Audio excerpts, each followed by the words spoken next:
കൊല്ലത്തു നിന്നുള്ള വാർത്തകളിലേക്കാണ്. കൊല്ലത്ത് കടപ്പാക്കടയിലെ കൊലപാതകത്തിന് പിന്നിൽ പ്രണയപ്പകയെന്നാണ് സൂചന. അക്രമിയായ തേജസ് രാജ് കൊല്ലപ്പെട്ട ഫെബിന്റെ സഹോദരിയുമായി പ്രണയത്തിലായിരുന്നുവെന്നാണ് പോലീസിന്റെ സംശയം. ഫെബിന്റെ വീട്ടിലെത്തിയത് പെൺകുട്ടിയെ കൊലപ്പെടുത്താനാണെന്നാണ് വിവരം. ഫെബിൻ റോഡിൽ കുത്തേറ്റ് വീഴുന്നതിന്റെ CCTV ദൃശ്യങ്ങൾ പുറത്തുവന്നു.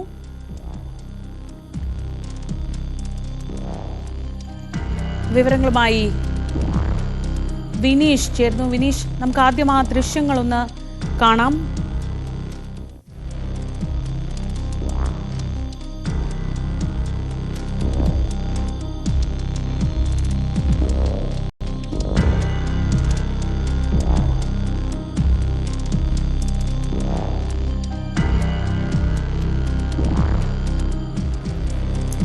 വിനീഷ്, വിവരങ്ങളുമായി. വിനീഷ്, ഇന്നലെ രാത്രി ഇങ്ങനെയൊരു വലിയ ദുരന്ത വാർത്ത, സ്വന്തം വീടിൻ്റെ മുറ്റത്ത് വെച്ച് കുത്തേറ്റ് വീഴുകയും പിന്നീട് മരിക്കുകയും ചെയ്യുന്ന ആ ദുരന്ത വാർത്തയും അതിനുശേഷമുള്ള ഈ ആത്മഹത്യയുടെ വാർത്തയും ഒക്കെ കേൾക്കുമ്പോൾ ഏറ്റവും ആദ്യം സംശയമുണ്ടായിരുന്നത് എന്താണ് ഇങ്ങനെയൊരു കൃത്യത്തിന് ഈ തേജസ്സിനെ പ്രേരിപ്പിച്ചതെന്നതായിരുന്നു.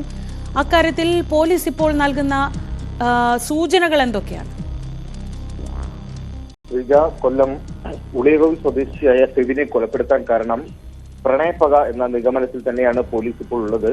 കൊലപാതകത്തിന് ശേഷം തേജസ് രാജ് ട്രെയിനിന് മുന്നിൽ ചാടി ആത്മഹത്യ ചെയ്യാനുണ്ടായ സാഹചര്യവും പോലീസിനെ കൃത്യമായി അന്വേഷിക്കുന്നുണ്ട്. അതുപോലെ തന്നെ ഈ കൊല ചെയ്യപ്പെട്ട ഫെബിന്റെ സഹോദരിയും തേജസ് രാജുമായി അടുപ്പത്തിലായിരുന്നു എന്നറിയുന്നു. ഇരുവരും തമ്മിൽ ഒരുമിച്ച് പഠിച്ചപ്പോഴുള്ള സൗഹൃദമാണ് പ്രണയത്തിൽ എത്തിയത്. അതുപോലെ തന്നെ തേജസിന് പോലീസ് സെലക്ഷൻ ലഭിച്ചിരുന്നു എന്ന് പറയുന്നുണ്ട്. എന്നാൽ ഇയാൾക്ക് ഈ ഫിറ്റ്നസ് ട്രെയിനിങ്ങിൽ തേജസ് പുറത്തായതോടെയാണ് ഇയാൾക്ക് ജോലി നഷ്ടപ്പെട്ടത്. ഇത് ഇരുവരുടെയും വിവാഹബന്ധത്തിന് തടസ്സമാവുകയും ചെയ്തു എന്നാണ് ഇപ്പോൾ അറിയാൻ കഴിയുന്നത്. തുടർന്നുണ്ടായ വിരോധമാണ് ഈ കൊലപാതകത്തിലേക്ക് നയിക്കാനുണ്ടായ കാരണമെന്നാണ് പോലീസ് ഇപ്പോൾ പ്രാഥമികമായി തന്നെ സൂചന നൽകുന്നത്. ഈ ഫെബിന്റെ കുടുംബം വിവാഹത്തിൽ നിന്ന് പിന്മാറിയതിന് തേജസ്സിന് കൂടുതൽ വിരോധം ഉണ്ടാക്കിയിരുന്നു. അങ്ങനെയാണ് ഇപ്പോൾ പോലീസ് കണ്ടെത്തിയിരിക്കുന്നത്. തേജസ്സിന്റെയും ഫെബിന്റെയും കുടുംബങ്ങൾ തമ്മിൽ അറിയാം എന്നുള്ള നാട്ടുകാരുടെ മൊഴിയാണ് കൂടുതൽ അന്വേഷണത്തിലേക്ക് പോലീസിനെ നയിച്ചിരിക്കുന്നതും. സംഭവത്തെക്കുറിച്ച് പോലീസ് പറയുന്നത് ഇങ്ങനെയാണ്. കഴിഞ്ഞ ദിവസം വൈകുന്നേരം 7 മണിയോടെയാണ് തേജസ് രാജ് കൊല്ലം ഉളിയകോവിലെ ഫെബിന്റെ വീട്ടിലെത്തുന്നത്. തുടർന്നാണ് അക്രമം നടത്തിയത്.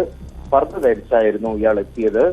മുഖം മറച്ചെത്തിയ ഇയാൾ കത്തിയുമായി എത്തുന്നു. അതുപോലെ തന്നെ ഇയാളുടെ കയ്യിൽ ഒരു ബോട്ടിൽ കരുതിയിരുന്നു. അത് പെട്രോൾ ആണോ അതോ മണ്ണെണ്ണയാണോ എന്നുള്ളതിനെ കുറിച്ച് വ്യക്തത വന്നിട്ടില്ല.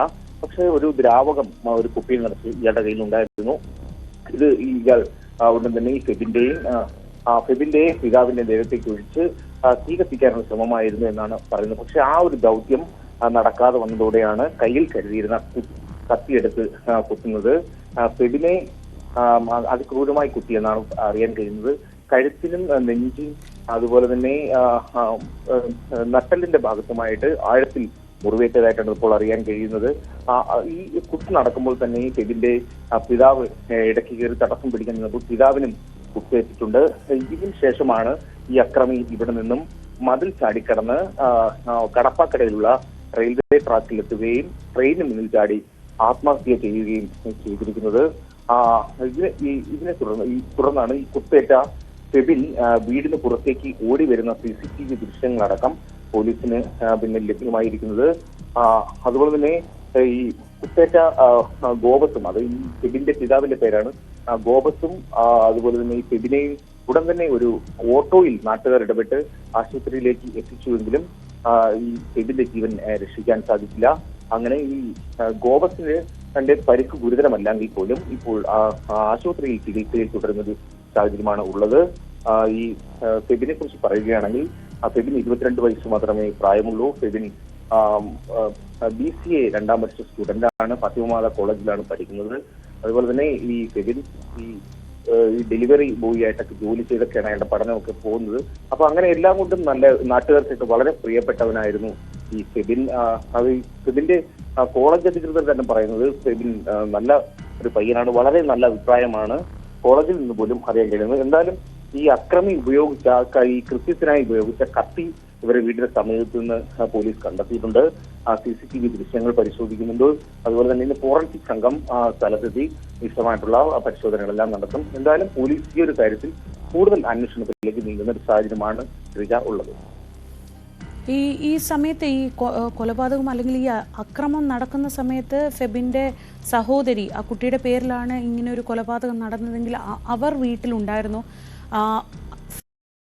ആണോ അതോ ഈ പെൺകുട്ടിയെ ആക്രമിക്കുകയായിരുന്നോ ഈ തേജസിന്റെ ലക്ഷ്യമുണ്ടായിരുന്ന? ആ രീതിയിലൊക്കെ സംശയങ്ങളുണ്ട് വിനീഷ്. തീർച്ചയായും ശ്രീജ, പോലീസ് അത്തരത്തിലുള്ള ഒരു അന്വേഷണത്തിലേക്ക് നീങ്ങുന്നുണ്ട്. നമുക്കറിയാൻ കഴിയുന്നത് ഈ ഫെബിന്റെ സഹോദരിയും ഈ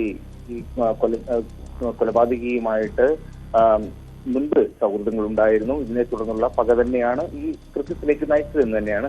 പക്ഷേ ഈ സഹോദരി മറ്റൊരു സ്ഥലത്ത് ജോലി ചെയ്യുകയാണ്. അവർ വീട്ടിലുണ്ടാകും.